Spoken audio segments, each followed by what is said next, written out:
Selamat pagi anak-anak kami semua. Semoga kita dalam keadaan sehat, terhindar dari segala mara bahaya yang saat ini kita ketahui sedang berlangsung wabah COVID-19. Nah, di sini saya memperkenalkan diri sebagai guru mata pelajaran biologi kelas 10. Jadi saya memperkenalkan diri. Nama saya Ibu Aslina Saragi SPD. Ibu Aslina Saragi SPD biasanya disingkat dengan singkatan AL. Jadi mungkin itu perkenalan Ibu. Jadi dalam pertemuan selanjutnya nanti Ibu akan berusaha mengenal kamu semua satu persatu melalui tugas-tugas yang akan kamu setorkan kepada saya. Nah, kita mulai dalam pelajaran kita yang pertama, pertemuan yang pertama ini kita cerita tentang ruang lingkup biologi.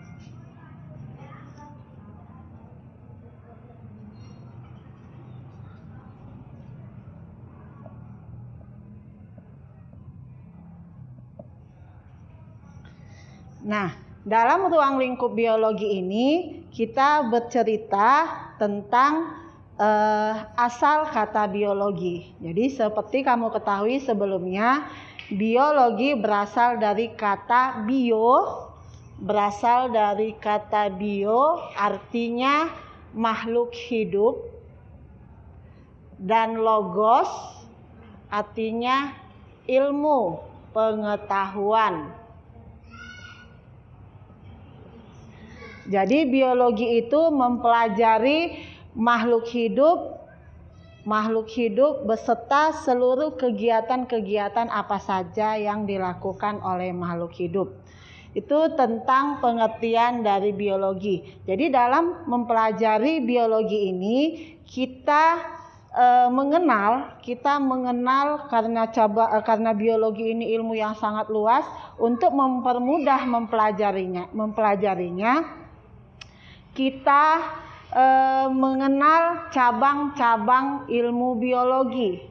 Jadi cabang-cabang ilmu biologi itu ada banyak, ada beberapa. Nanti kamu bisa cari dari buku paket yang sudah kamu terima. Jadi Ibu kasih contoh misalnya cabang-cabang ilmu biologi. Misalnya satu, ada cabang biologi namanya botani. Botani ini mempelajari khusus tentang tumbuhan.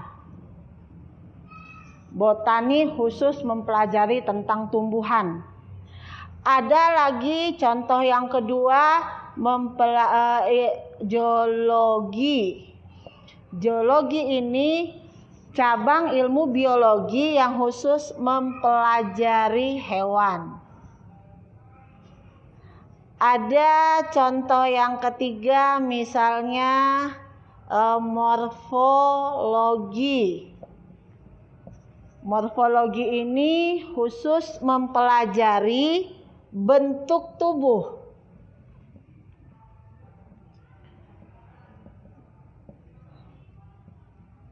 Bentuk tubuh makhluk hidup.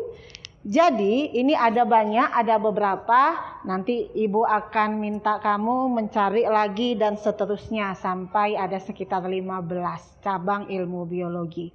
Nah, ini tentang cabang-cabang ilmu biologi yang gunanya menyederhanakan bagaimana kita mempelajari satu demi satu.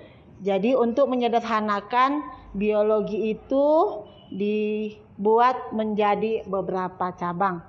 Nah, selanjutnya setelah kita mempelajari cabang-cabang ilmu biologi, kita masuk ke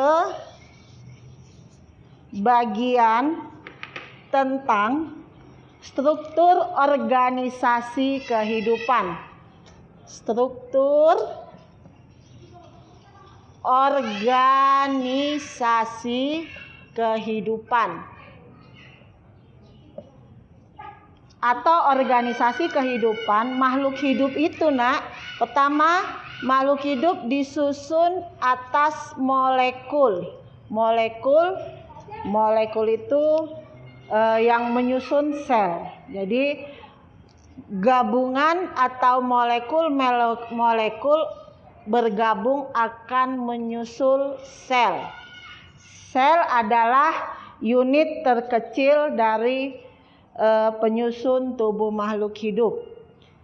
Gabungan beberapa sel akan membentuk jaringan.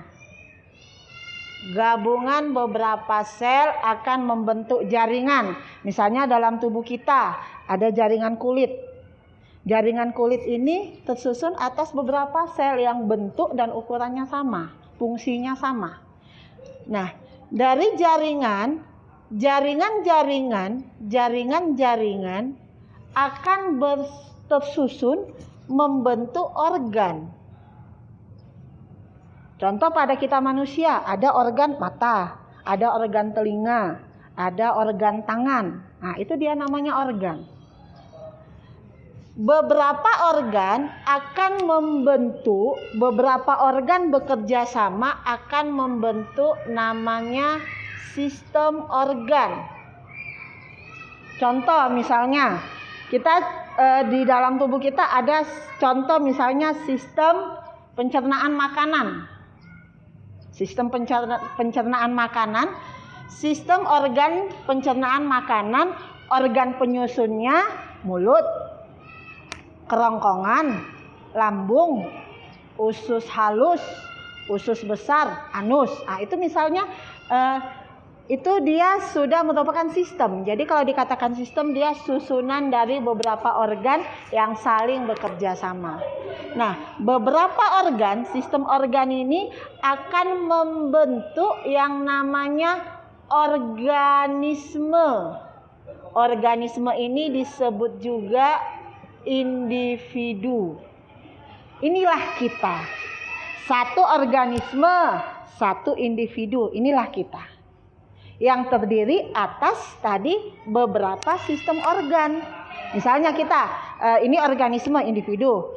Ada sistem manusia atau organisme ini tersusun atas sistem pencernaan, sistem pernapasan, sistem gerak, sistem saraf, dan sistem-sistem yang lain. Nah, organisme atau individu berkumpul dalam suatu tempat, ini disebut populasi. Populasi itu kumpulan individu sejenis. Populasi itu berada di suatu tempat, dia akan membentuk komunitas. Kelompok populasi akan membentuk komunitas. Nah, komunitas ini akan membentuk skala yang lebih luas, namanya ekosistem. Ekosistem sudah ada di situ pengaruh dari benda-benda abiotik, misalnya ada pengaruh tanah, pengaruh udara. Nah, ekosistem dalam skala yang sangat luas, tempat hidup makhluk hidup di dunia ini, itulah disebut bioma atau biosfer. Ya. Jadi inilah tempat makhluk hidup. Jadi ini bisa dikatakan permukaan bumi kita ini bioma. Ekosistem yang sangat luas itu disebut bioma. Nah, itu tentang struktur organisasi kehidupan.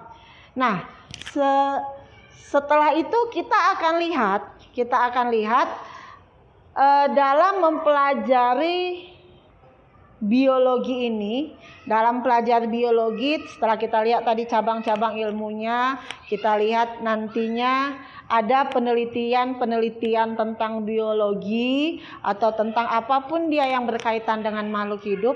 Maka di sini kita lihat ada metode ilmiah.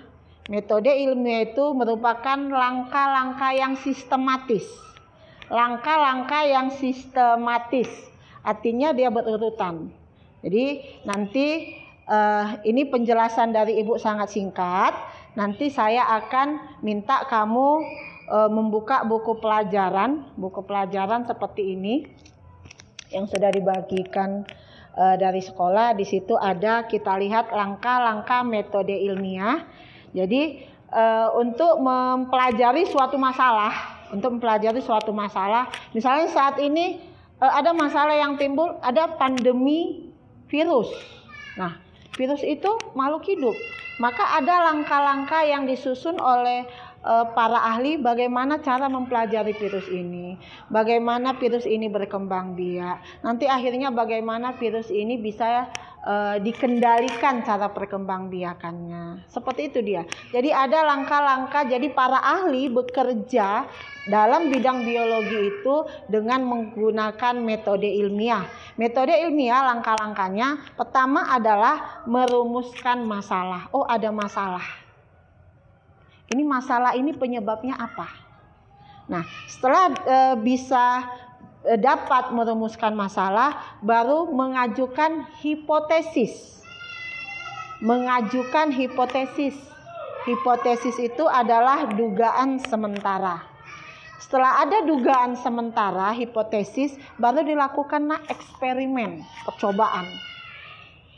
Setelah dilakukan eksperimen, baru ditarik kesimpulan.